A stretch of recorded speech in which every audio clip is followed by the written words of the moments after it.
La parole est à Maya Akari pour le groupe Paris en commun.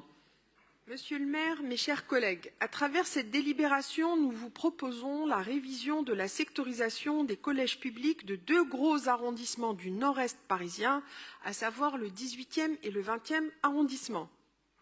Les sectorisations proposées sont le fruit d'un long et minutieux travail partenarial, Éric Pliez l'évoquait tout à l'heure, entre les services de la ville et du rectorat de Paris, ainsi que les élus municipaux.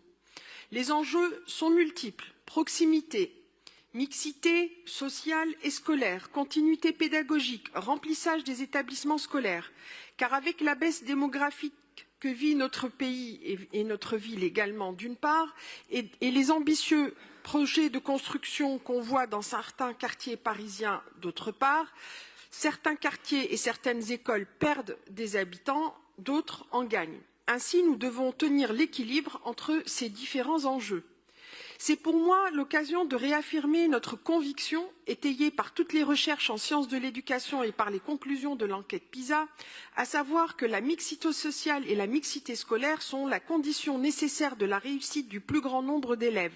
C'est la condition de l'augmentation des performances scolaires des établissements scolaires de notre ville. C'est la condition nécessaire de la réduction de la difficulté scolaire, mais aussi de l'élargissement de l'élite, à savoir le nombre d'élèves très performants. Nous le disons et le répéterons autant de fois que nécessaire. Et nous le redisons d'autant plus fort que nous assistons à un mouvement de recul en la matière, puisqu'à la prochaine rentrée, des groupes de niveau seront mis en place en 6e et 5e.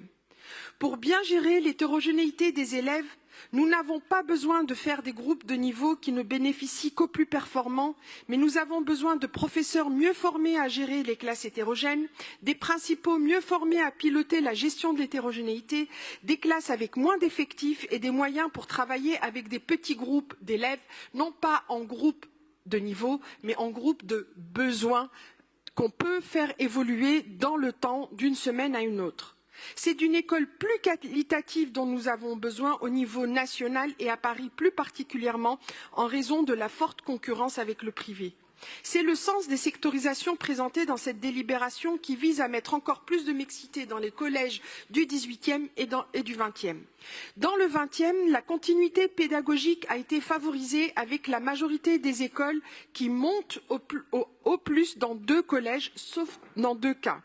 Le souci de la mixité a guidé également la sectorisation des collèges du 20e, Éric Pliez l'évoquait, en recrutant par exemple des écoliers scolarisés dans des écoles plus au centre de l'arrondissement, dans les collèges de la périphérie, Jean Perrin et Pierre Mendès France, et en scolarisant réciproquement des enfants des milieux moins favorisés dans des collèges plus favorisés comme Flora Tristan, Hélène Boucher ou Léon Gambetta.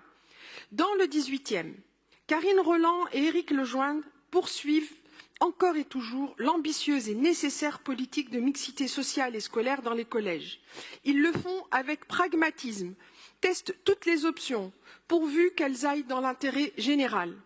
Ainsi, après avoir mis en place des collèges multisecteurs dans le précédent mandat, Quaisvox, Berlioz et Gérard Philippe Marie Curie, on s'apprête dans le 18e à mettre ce qu'on appelait communément la politique du busing expérimentée il y a plusieurs années aux États-Unis, c'est-à-dire s'appuyer sur la carte des transports en commun afin d'amener des jeunes des secteurs moins favorisés vers le collège qui le sont plus. C'est ainsi qu'à la rentrée prochaine, des adolescents du quartier Chapelle Internationale, qui est situé en quartier politique de la ville, prendront la ligne 12 et en un quart d'heure, cher monsieur Aqua, feront leur rentrée au collège arriveront au collège Yvonne Le Tac sur la butte Montmartre. Je vous invite donc, chers collègues, moi aussi, à voter pour cette nouvelle carte scolaire des collèges 18e et 20e arrondissement avec enthousiasme. Je vous remercie.